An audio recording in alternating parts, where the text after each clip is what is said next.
반갑습니다, 여러분. 전파입니다. 최근에 왓챠플레이에서 기동전사 건담이 업로드가 됐어요. 건담 시리즈들 중에서도 가장 처음에 나온 퍼스트 건담이거든요. 그만큼 퍼스트 건담이 재밌고 기념비적인 작품인데 아마 처음 보시는 분들은 좀 거부감이 생길 수도 있어요.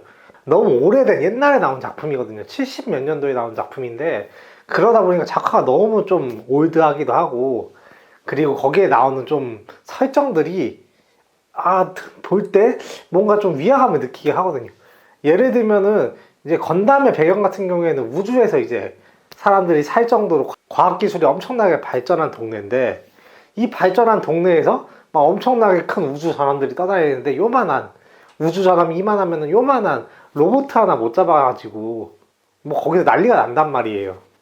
지금 기술로 생각해봐도, 우주로 못 나가는 지금 과학기술로 생각해봐도 그냥 유도미사일 같은 거 쏴갖고 그냥 뭐 전투기라든지 뭐 건담이라든지 자쿠 같은 거 그냥 맞춰서 죽일 수 있을 것 같은데, 근데 애니메이션 속에서는 과학기술이 그렇게 발전했다고 해놓고서 그런 거 하나 제대로 처리하지 못하는 그런 것처럼 나와가지고 뭔가 굉장히 위화감을 느끼실 수도 있는데, 이게 애니메이션을 보고 깊숙이 파고들다 보면은 다 이유가 있거든요. 이유가 있는 설정이고 캐릭터들이 그렇게 행동하는 이유들이 다 있어요. 오늘은 이 기동전사 건담을 보기 위한 배경 지식과 그 건담 세계관 내에 1년 전쟁이라는 전쟁 안에서 일어난 일을 모티브로 하고 있어요.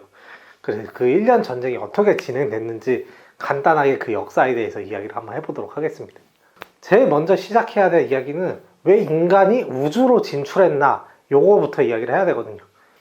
인류의 과학기술이 급격히 발전하면서 인간들의 수명이 늘어나고 인구수가 급격하게 증가하기 시작해요. 이렇게 인구수가 급격하게 증가를 하기 시작하니까 지구 환경에 굉장히 큰 부담이 되는 거예요. 그래서 인류는 이 지구 환경의 부담을 덜고자 인간들을 우주에 나가서 살 수 있게 하기 위한 우주 이민 계획을 세우기 시작을 해요.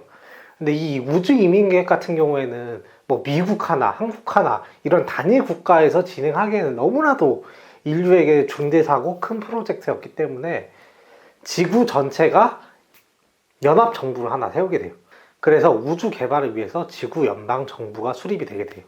그래서 지구 밖에 우주에서 살기 위해서 본격적으로 우주 개발을 시작을 하는데요. 우주에 스페이스 콜로니라는 걸 건설을 하게 돼요. 이 스페이스 콜로니가 뭐냐면은 뭐 이렇게 대충 원통형으로 생긴 구조물인데 이렇게 이 안에 비어 있어요. 여기로는 전함들이 막 왔다 갔다 하고, 어쨌든 이렇게 생긴 대충 구조물인데 요게 이렇게 우주에서 회전을 해요. 이렇게 큰 구조물이 회전을 하다 보면 원심력이 생기니까 이 안에 인공 중력이 생겨가지고 그 안에서 사람들이 거주할 수 있게 만든 인공 구조체를, 이런 구조체를 스페이스 콜로니라고 말해요. 어쨌든 이런 스페이스 콜로니를 개발하고 우주에 띄워가지고 성공적으로 이 스페이스 콜로니에 사람들이 살게 정착할 수 있는 환경을 만들어서 우주 이민을 시작을 해요. 그래서 일자리를 찾아서 그냥 이주한 사람들도 있고 강제로 이주 당한 사람들도 있고, 하여튼 엄청나게 많은 사람들이 이 스페이스 콜로니로 이주를 하게 됩니다. 그래서 이렇게 스페이스 콜로니를 개발해갖고 사람들이 처음 이주하기 시작한 그 해를 이제 우주 원년이라고 해갖고, 이제 건담 시리즈들 보면은 이렇게 많이 써요. UC 땡땡 뭐 79 뭐 이런 식으로 쓴단 말이에요. 그러니까 우주세기 79년이라는 거예요.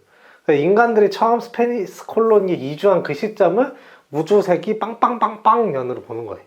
어쨌든 기동전사 건담이라는 거는 이 우주세기 0079년을 배경으로 하는 작품이에요. 79년. 그러면 우주세기 79년은 어떤 때냐? 인간이 우주로 이주하고 약 80년 정도가 지났을 때잖아요. 그러니까 세대로 따지면 한 3세대 정도가 지난 거예요. 3세대 정도가 지나다 보니까 우주에서 태어나고 자란 친구들이 나오는 시기겠죠. 성인이 된 시기겠죠.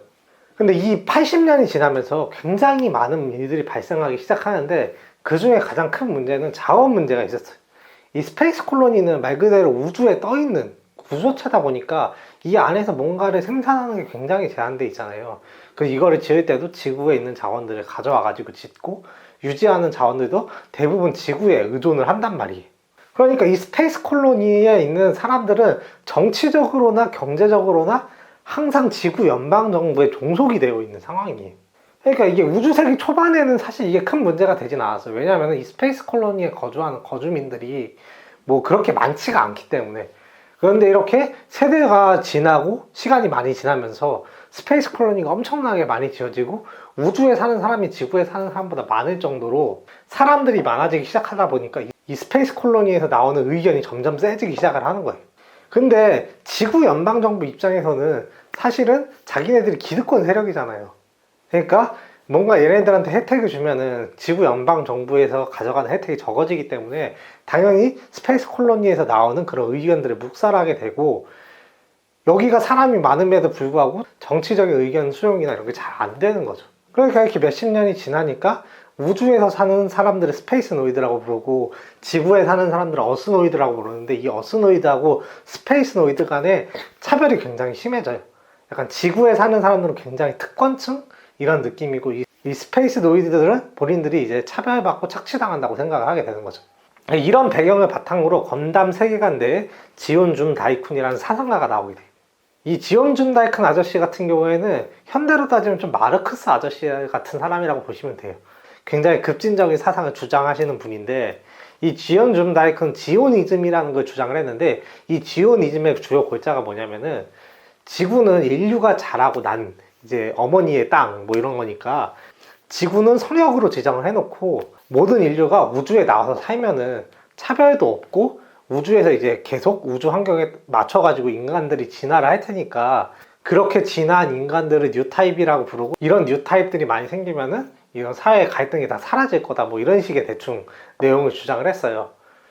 뭐 지오니즘이 정확히 어떤 사상이고 이런 거에 대해서 사실 그렇게 자세하게 나오진 않는데 대략적으로 이런 내용이다 라고만 아시면 되고, 이 지오니즘이라는 사상이 약간 그 옛날에 우리 노동자 계급들 사이에서 이제 사회주의가 굉장히 성행했던 것처럼, 이 지오니즘이라는 사상이 이제 스페이스 노이드들 사이에서 엄청나게 성행하게 돼요. 그래서 이제 스페이스 노이드들이 굉장히 이 지오니즘 사상의 감명을 많이 받아서 감회를 받아가지고 스페이스 노이드들을 결집시키는데 굉장히 성공을 하거든요.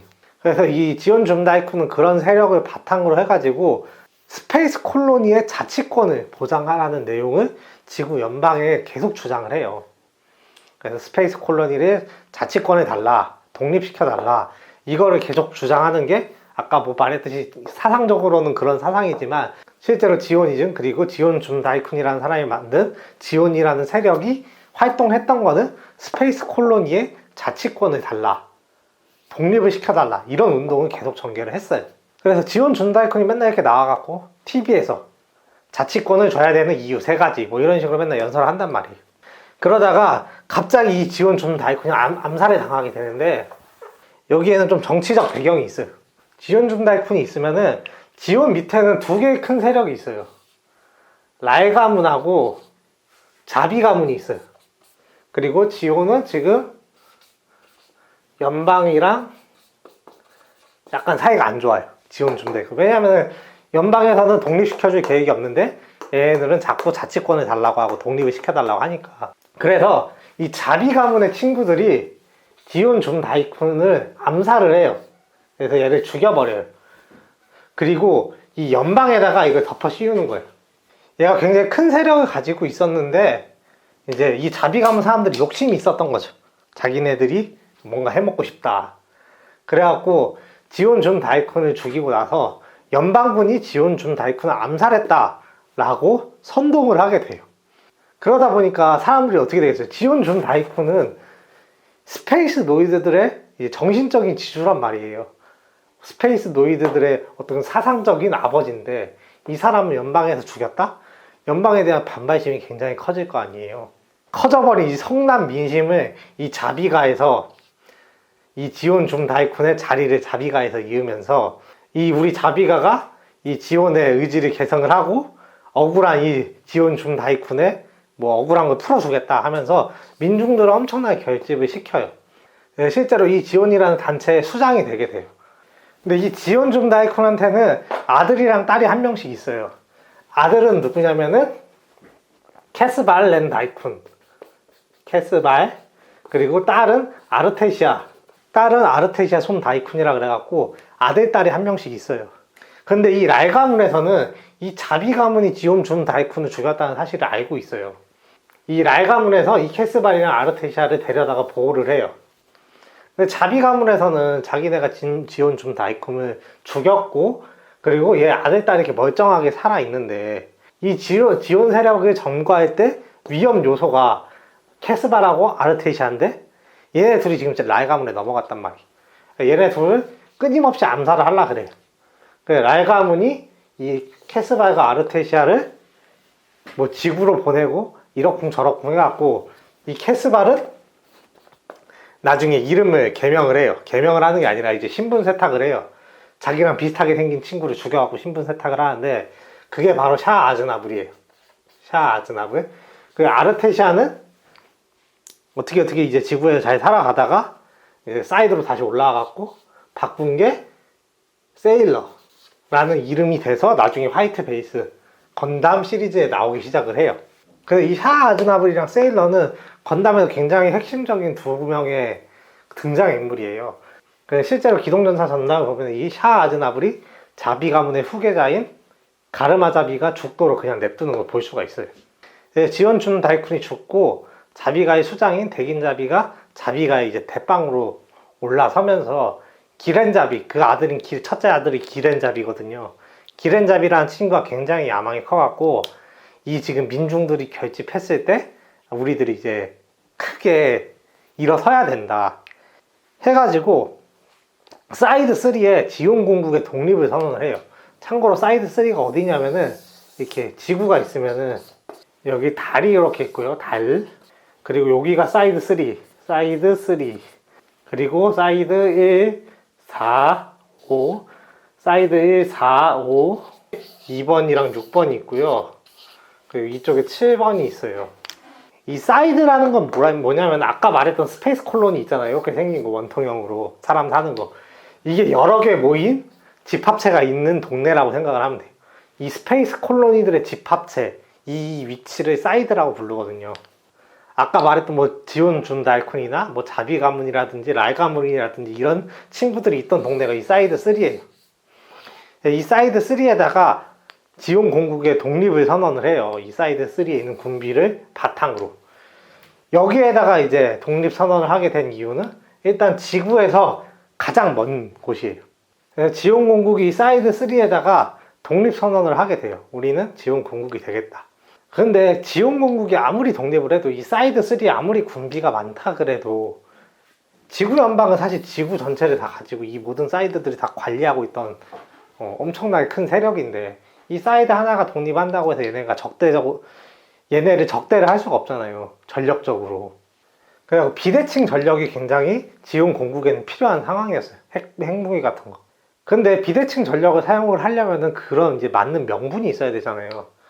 그래서 자비가의 천재가 아까 말했던 첫째 기렌자비거든요. 뭐 IQ가 설정상에 뭐 250이라 그랬나 어쨌든 뭐 그런 천재인데, 약간 이 기렌자비의 모티브가 괴벨스랑 약간 히틀러를 합쳐놓은 거라고 보시면 돼요.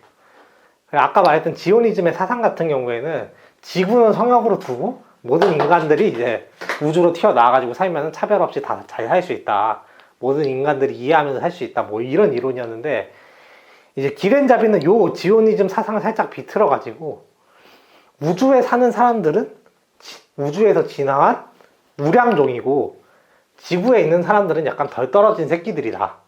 약간 이런 식으로 차별과 혐오를 선동을 해요. 그리고 아까 말했듯이 지온 준 다이쿤은 연방이 죽였다고 계속 민중들을 선동을 하니까, 그래서 사이드 3에서 독립을 하니까 사이드 3를 비롯한 몇 개의 이제 콜로니에서 우리도 그런 대의에 참여하겠어 하는 콜로니들이 나오기 시작해요. 근데 그 중에서도 독립선언을 반대한 사이드들이 있는데요. 그 사이드가 바로 이 1번과 4번과 2번 사이드예요. 지온 공국은 자기네들이 독립선포를 하자마자 연방군에다가 선전포고를 해요. 선전포고를 때려서 달에 있는 이제 월면기지 그라나다를 점령을 하고, 여기 뭐 군비 같은 거 생산할 수 있거든요. 여기를 점령을 하고 자기네 독립에 반대했던 사이드 1번, 2번, 4번 요 사이드들 콜로니에다가 독가스를 주입을 해요. 약간 홀로코스트 같은 거죠. 그래가지고 여기다가 독가스를 주입을 해가지고 뭐 밀폐된 환경이니까 그 안에 있는 수억의 인군들이 다 죽어버린단 말이에요. 뭐 40시간 만에 28억인가 죽였다고 나와요. 이렇게 1번, 2번, 4번 콜로니에 있는 사람들이 다 죽인 다음에 이 2번 콜로니에 있는 아일랜드 EPC라는 스페이스 콜로니가 있어요. 그래서 이 스페이스 콜로니를 지구에다가 떨어뜨려요. 이게 이제 브리티시 작전이라고 하는 건데, 왜냐면은 사이드 3를 기반으로 하는 지온에는 사실 전력이 굉장히 부족하기 때문에 비대칭 전력, 이런 비대칭 전력을 써서 엄청난 전력을 써갖고 얘를 지구에 투하해서, 지구 어디에 투하하냐면은 연방 정부의 거점인 자브로라는 데 투하를 하려고 해요.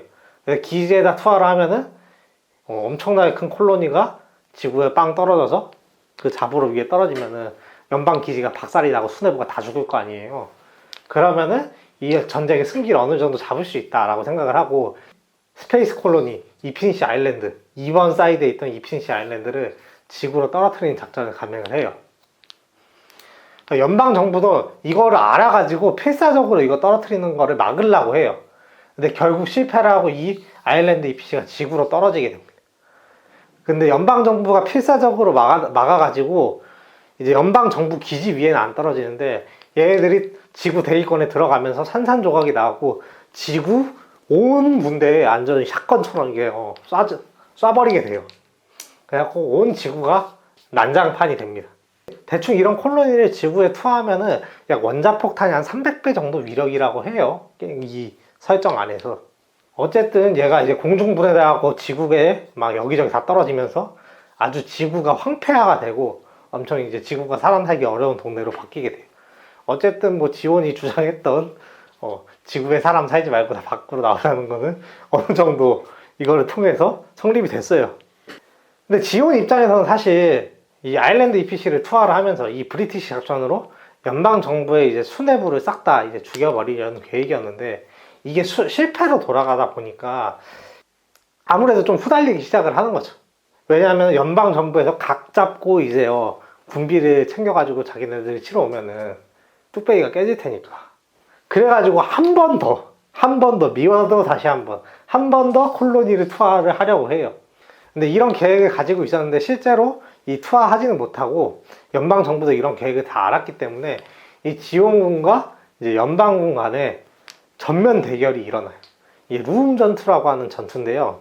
만약에 지원군하고 지구 연방군하고 이제 전면전으로 싸우니까 엄청나게 큰 싸움이잖아요. 실제로 이 이제 지온 독립부터 이제 지온이 항복할 때까지 딱 1년 걸리는데, 이 전쟁을 1년 전쟁이라고 하거든요. 0079년도에 일어난.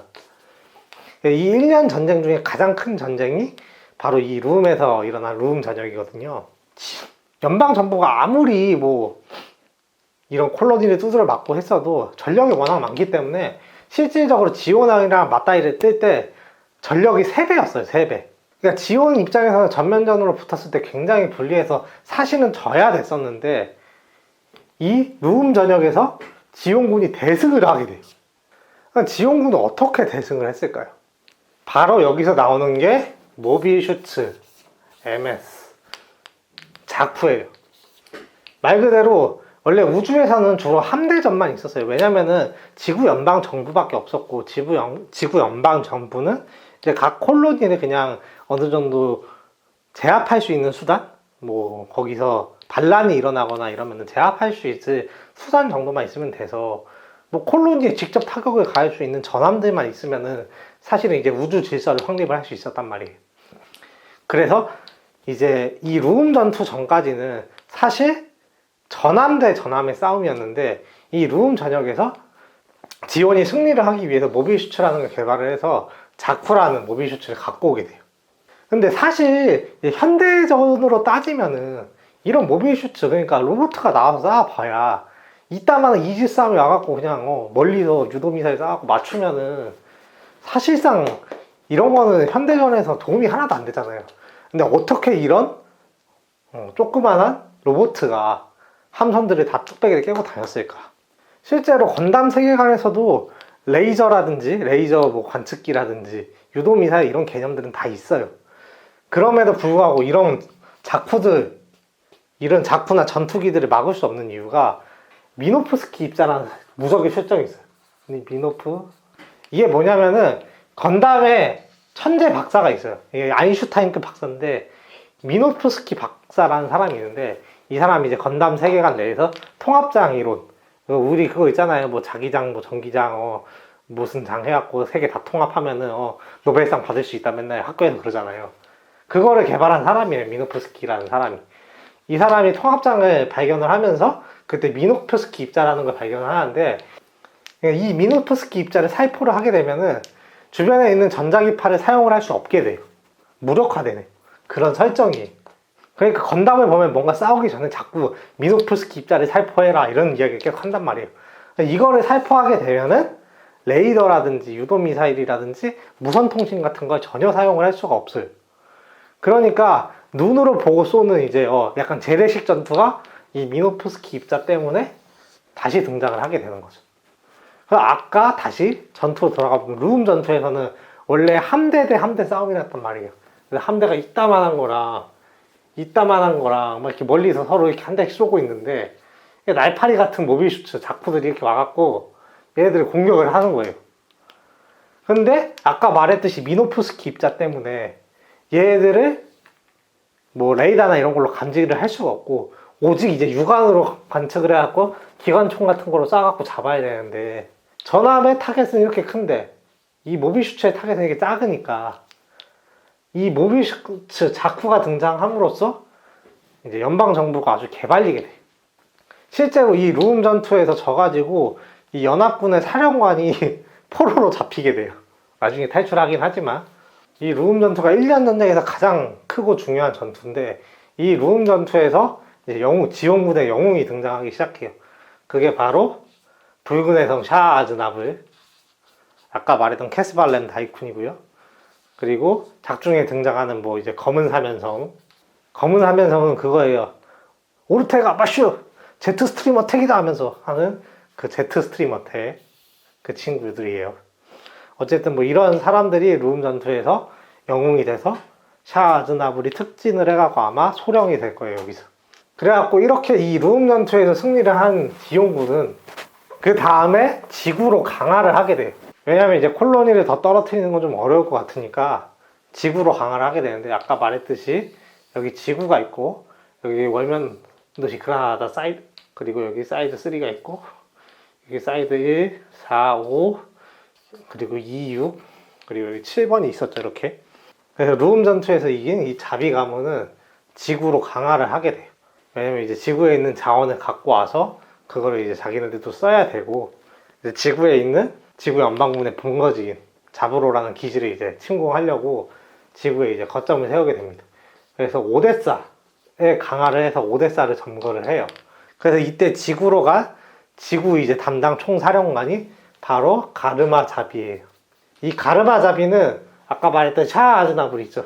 캐스발렘 다이쿤, 얘가 지온 아들이거든요. 얘랑 사관학교 동기예요. 그래서 뭐 둘이 좀 친해요. 사실은 친한데, 샤 같은 경우에는 자기 아버지를 자비 가문이 죽였다는 걸 알고 있기 때문에 자비 가문에 앙심을 항상 품고 있는 상황이고, 어쨌든 가르마 자비가 지구로 가서 지구 사령관이 되고, 오데사 정거는 아마 키시리아 직속 부하인 그 누구지?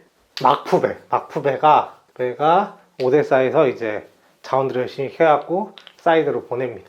어쨌든 지구연방 총사령관은 가르마 자비예요. 이제 딱 여기 지온군이 이제 루움 전투에서 이기고 지구로 이제 진출했을 때, 요때부터 딱 기동전사 건담 이야기가 딱 시작이 돼요. 루움 전투에서 연방군이 자쿠한테 개발렸잖아요. 그럼 무슨 생각을 하겠어요?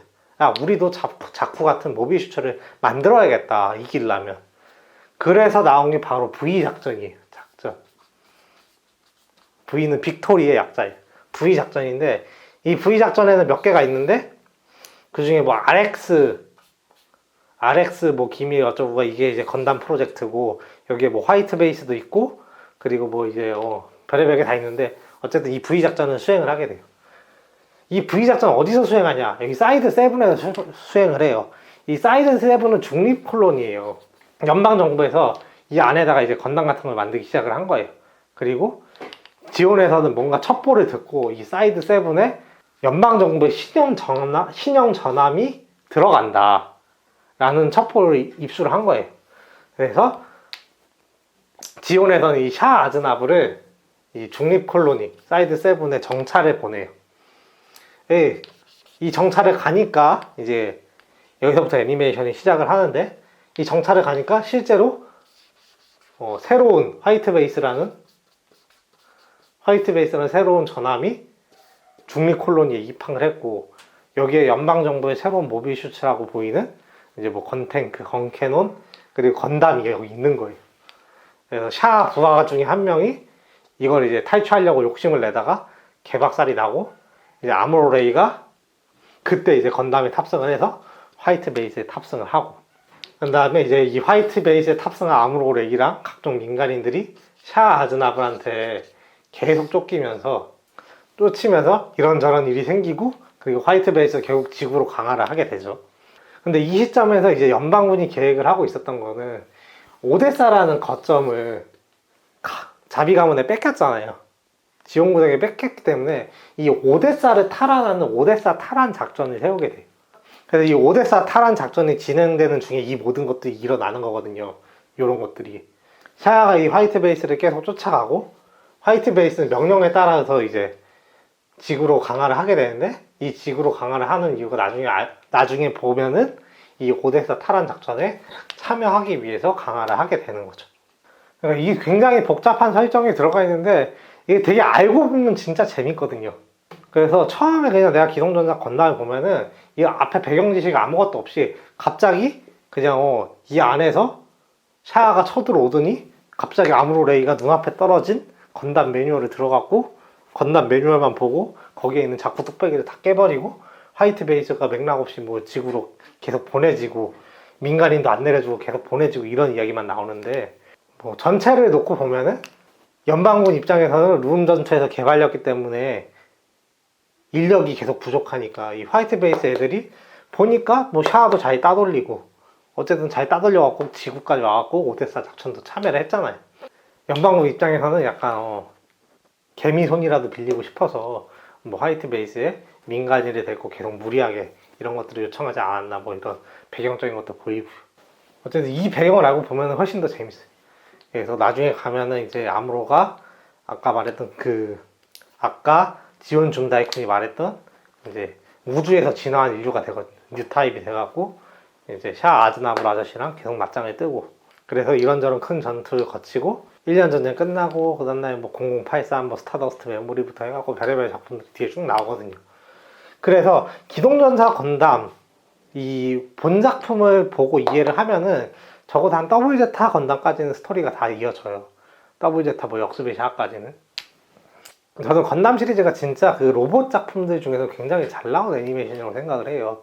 로봇 하면은 이 슈퍼 로봇하고 리얼 로봇으로 주로 나눠지는데, 슈퍼 로봇 하면 좀 남자들의 마음을 자극하는 그런 거 있잖아요. 그랜 라간 같은 거.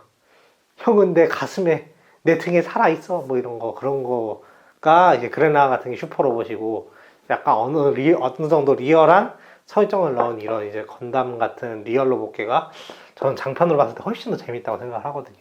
근데 이 아무 배경 지식 없이 보면은 재미가 없을 수 있기 때문에, 오늘 제가 이렇게 간단하게 이야기한 이런 배경 지식을 가지고 기동전사 건담을 보시면은 훨씬 더 재밌게 즐기실 수 있으리라 생각이 듭니다. 뭐 대충 정리해 갖고 오긴 했는데 되게 횡설수설한 것 같아서 좀 아쉽긴 한데, 어쨌든 오늘 영상 여기까지 하고요. 유익하셨다면 구독과 좋아요 부탁드립니다. 감사합니다. 전파남이었어요. 안녕.